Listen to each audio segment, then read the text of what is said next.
পরামর্শ নিতে লাগলো, নামটা কি রাখা যাবে? আমেনা বলে দেন, আমাকে গায়েবী হালাতে জানানো হয়েছিল, ও আমেনা, আপনি এমনি করে নামটা মোহাম্মদ বলে রেখে দেবেন। আব্দুল মুত্তালিব বললেন, না না না, নামটা তো খুব সুন্দর, এই নামটা শুনে আমি বড় মুগ্ধ হয়ে গেলাম। একবার জোরে জোরে বলি সুবহানাল্লাহ। আরেকটু জোরে হবে না? নাম রাখা হলো কি বলে? মুহাম্মদ সাল্লাল্লাহু আলাইহি সাল্লাম বলে। একবার জোরে বলুন সুবহানাল্লাহ। আম্মা জান আমিনা বর্ণনা করে বলে, আমার সন্তানটা যখন ভূমিষ্ঠ হয়েছিল, আমার সন্তানের ভূমিষ্ঠ হওয়ার সময় আমি অন্যান্য বাচ্চাদের দেখেছি মায়ের নারীর সঙ্গে সন্তানের নারীর সম্পর্ক ছিল, কিন্তু আমি আমিনা আমি কোন বাচ্চার এইরকম খবর পাই না। আমি আমিনা আমার সন্তানকে আল্লাহ পাক আলাদাই বানিয়েছে, কারণ আমি আমিনা আমার নারীর সঙ্গে আমার সন্তানের নারীর কোন সম্পর্ক ছিল না। একবার জোরে জোরে বলুন সুবহানাল্লাহ। ও নবীর উম্মতেরা, আল্লাহ নবী দিন দুনিয়া বাদশাহ নবী পাক সাল্লাল্লাহু আলাইহি ওয়াসাল্লাম বাবা দুটো রিওয়ায়াত রয়েছে, আল্লাহ নবী খাতনা হওয়া অবস্থায় হয়েছিল। কোন রিওয়ায়াতে আছে না নবী খাতনা হওয়া অবস্থা হয়েছিলেন না, আল্লাহ নবীর খাতনা হয়েছিল সপ্তম দিনেতে, 7 দিনেতে খাতনা দেওয়া হয়েছিল। এমন সময় আম্মা জান আমিনা রাদিয়াল্লাহু তাআলা আনহা তিনি বড় পেরেশানিতে পড়ে যান, কারণ মক্কার জমিনে বাবা আবহাওয়াটা শুষ্ক ছিল। এই মক্কার জমিন থেকে অনেক বাচ্চা কাচ্চাদেরকে বাবা লালন পালন করানোর জন্য এমনি করে তায়েফের জমিনে অনেক দুধ মারা নিয়ে যেত, কিন্তু এমন সময় দেখা যায় আম্মা জান আমিনা বলে, আমার সন্তানকে কে নিয়ে যাবে? আমি আমিনা বলে পেরেশানিতে পড়ে যাই। আমার সন্তানকে এতিম বলে অবহেলা কেউ যদি করে, না না না, আমি আমিনা আমার সন্তানকে এতিম বলে যদি অবহেলা করে, আমি আমিনা আমি সহ্য করতে পারবো না। ও দুনিয়ার মুসলমানেরা, এমনি করে তায়েফের বাবা বাতিয়া নামক অঞ্চল থেকে এমনি করে অনেক দুধ মায়েরা দল বেঁধে বেঁধে মক্কা জমিনে তারা বাচ্চা নেবার জন্য আসে, কারণ মক্কার জমিনের আবহাওয়াটা ছিল বাবা শুষ্ক, কারণ লো প্রকৃতির আবহাওয়াটা ভালো ছিল না, সে আবহাওয়াতে বাচ্চাদের শরীর স্বাস্থ্যটা ভালো হবে না। দেখবেন কোন কোন এলাকা, দেখবেন সমুদ্র এলাকার আবহাওয়াটা খুব ভালো না, লবণাক্ত, একবারে শুষ্ক হওয়া, ওই জন্য ওদিকের মানুষদের দেখবেন তাদের শরীরটা আপনার একবারে হ্যাবলাকান্ত নয়, যে দেখতে আপনার একবার ঢলা ঢিলা, একবার দেখতে খুব সুন্দর ফ্রেশ, কিন্তু কোথা কোথাকার আবহাওয়া থাকলে আপনি দেখবেন একটুতেই তার স্বাস্থ্যটা পরিষ্কার হয়ে যায়, দেখতে খুব হুষ্টপুষ্ট হয়ে যায়, কারণ যেখানকার মনোরঞ্জন হাওয়া, মিষ্টি হাওয়া, স্নিগ্ধ হাওয়া, গাছপালা বেশি, যেখানে গাছপালা বেশি সেখানকার মানুষদেরকে দেখবেন তাদের স্বাস্থ্যটা খুব সুন্দর।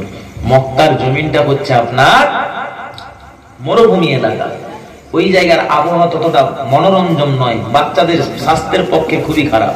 ওই জন্য মক্কার বাচ্চাদেরকে দুধ পান করার জন্য অন্যান্য মহিলারা নিয়ে যেত, তাদেরকে কিছু উপঢৌকন দেওয়া হতো, টাকা পয়সা দেওয়া হতো। তো মক্কার জমিন থেকে আপনার এমনি করে মক্কার জমিনে অনেক দাইমারা বেরিয়েছে, কোথা থেকে? তায়েফের বাদিয়া নামক অঞ্চল থেকে। আর তায়েফের বাদিয়া নামক অঞ্চলের আবদিয়া গোত্রের একজনা মহিলা বেরিয়েছেন, যার নাম হলো হালিমাতুস সাদিয়া রাদিয়াল্লাহু তাআলা আনহা। জোরে বলুন সুবহানাল্লাহ। কারণ তার বাড়িতে অনেক দুর্ভিক্ষ, খেতে পায় না, ছাগলগুলো শুকিয়ে শুকিয়ে যাচ্ছে, অনেক অসুবিধা। হালিমা তার স্বামী হারিস বিন আব্দুল উজ্জাকে বলছেন, স্বামী, সবাই তো মক্কার জমিনে বাচ্চা নিয়ে আসতে যায়, যদি আমরা মক্কার জমিন থেকে একটা বাচ্চা নিয়ে আসি, কিছু হাদিয়া পাবো, কিছু ইনাম পাবো, উপঢৌকন পাবো, তাহলে আমার বাচ্চাদেরকে খাওয়াতে পারবো। আমার বাচ্চাদেরকেও খাওয়াতে পাই না, আমরাও খেতে পাই না, বাচ্চাদের লালন পালনের জন্য খাদ্য খোরাকের ব্যবস্থা করতে হবে। চলো যাই, মক্কার জমিন থেকে একটা বাচ্চা নিয়ে আসবো, যদি দুধের বাচ্চা নিয়ে আসি অনেক বাচ্চার কদমের ওসিলায় আবার ভাগ্য পরিবর্তন হয়ে যায়, সংসারে আল্লাহ বরকত দিয়ে দেয়। কি আমরা দেখি না যে এই বাচ্চাটা আসার পরে আমার ব্যবসায় ভালো ডেভেলপ দেখা দিয়েছে, এই বাচ্চাটা আসার পরে আমাদের সংসারে আগে অনেক অভাব হতো, আমার অমুক ছেলেটা জন্মাবার পর থেকে আমাদের সংসারে অনেক বরকত দিচ্ছে। কি আমরা এরকম বলি না? অনেকে বলি। হালিমা বলছে যদি কোনো মায়ের কোল থেকে বাচ্চা নিয়েছে আমি যদি লালন পালন করি, যদি ওই সন্তানে পা পড়ার সাথে সাথে যদি কোনো রহম হয়, বরকত হয়, যদি কারো বাচ্চাকে লালন পালন করে দিই, যদি সে বাচ্চার দোয়া লেগে আমাদের দুর্ভিক্ষ দূর হয়ে যায় তাহলে ভালো হবে। হারিস বিন আব্দুল উজ্জা বলছে হ্যাঁ তুমি যে কথাটা বলেছো ঠিকই বলেছো, কারণ হালিমাতু সাদিয়া বলছে যে এই যে দেখুন অনেকজন যাচ্ছে আমরা তাদের সঙ্গে যাই। হারিস বিন আব্দুল উজ্জা বলছেন হালিমা তুমি যে কথা বলেছো সত্যি বলেছো, চলো যাই মক্কার জমিন থেকে বাচ্চা নিয়ে আসবো। দুনিয়ার মুসলমানেরা, ও নবীর উম্মতেরা, তাইফের বাবা বাদিয়া নামক অঞ্চল থেকে এমনি করে আম্মা জানেরা বাবা দাইমারা মক্কার উদ্দেশ্যে রওনা হয়েছে। কেউ বাবা ওটের উপরে সার, কেউ বাবা গাধার উপরে সার। সে সময় বাবা কোনো এমনি করে মালতী গাছ ছিল না, সে সময় বাবা সুইফট গাড়ি ছিল না, জাইলো গাড়ি ছিল না, কোনো ইঞ্জিন যুক্ত গাড়ি ছিল না। সে সময় বাবা পশুর উপরে চেপে চেপে যেতে হতো, যাকে বলা হয় মরুভূমির জায়গা। উটের উপরে চেপে চেপে যেতে হতো, গাধার উপরে সওয়ার হয়ে মক্কা থেকে মদিনায় যেতে হতো, তাইফ থেকে মক্কায় যাওয়া হতো। তাইফের বাদিয়া নামক অঞ্চল থেকে তাইমারা একসঙ্গে মক্কার উদ্দেশ্যে বেরিয়ে যায়। তারা সবাই বাবা দলে দলে রাস্তা ছেড়ে দেয়। এদিকে দেখা যায় সমস্ত তাইমাদের সাওয়ারগুলো, উটগুলো, গাধাগুলো এমনি করে বাবা চাঙ্গা খুব দেখতে সবার শক্তিশালী হওয়ার জন্য সবার উট গাধাগুলো গিয়ে যায়। আর হালিমাতু সাদিয়া রাদিয়াল্লাহু তাআলা গাধাটা বাবা দুর্বল হওয়ার জন্য একটু বাবা হাঁটার পরে ওই দুর্বল গাধাটা হাঁপিয়ে গেল। আর যখন বাবা যে দুর্বল থাকবে সে কিন্তু একটু পথ চলার পরে আর হাঁটতে বেশি পারে না। কি গো পারবে? শক্তিশালী হলে কি করবে? ও হেঁটেই যাবে, হেঁটেই যাবে। কিন্তু হালিমার গাধাটা দুর্বল হওয়ার জন্য, রুগ্ন হওয়ার জন্য পিছিয়ে গেল। হালিমা বারে বারে ডাক দেয়, ও বাবু জানেরা আমার গাধাটা দুর্বল, আমার গাধাটা দুর্বল হওয়ার জন্য তোমরা এগিয়ে যাচ্ছ, আমাকে ফেলে যেও না, আমাকে ফেলে যেও না।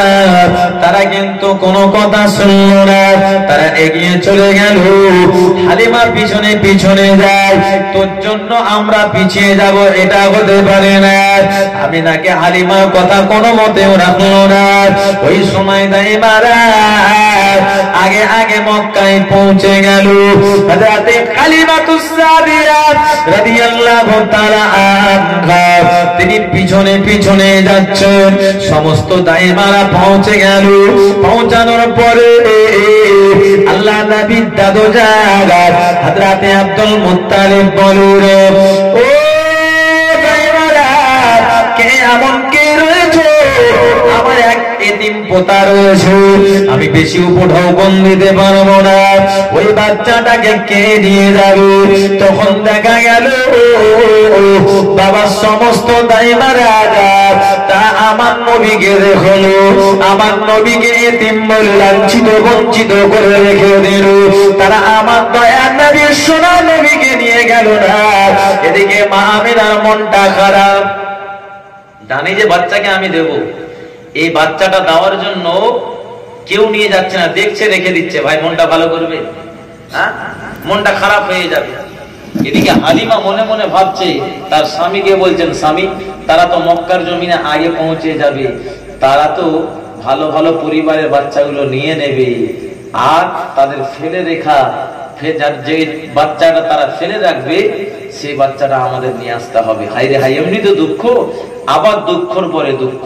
আম্মাজান মা হালিমা চিন্তা করছেন, আবার হারিস বিন আব্দুল উজ্জা বলছেন, স্ত্রী তুমি চিন্তা করো না, আল্লাহ যদি নসিব ভালো রাখে, কপাল ভালো রাখে, আল্লাহ কপাল শেষে গেলেও আল্লাহ কাপ নসিব ভালো করে দিতে পারেন। জোরে বলো। এদিকে হালিমও চিন্তা করছে, আর মা আমেনা সেও চিন্তা করছেন কার নসিবে আমার বাচ্চাটা জুটবে। সবাই আমার নবীকে দেখছেন ফেলে যাচ্ছেন, সবাই আমার নবীকে দেখছেন ফেলে যাচ্ছেন, এতিম বলে গরিব। তাই এতিম গরিবদের অবহেলা করতে হয় না, এতিম গরিবদের ভালোবাসতে হয়। কবি কি বলছেন? কেদো না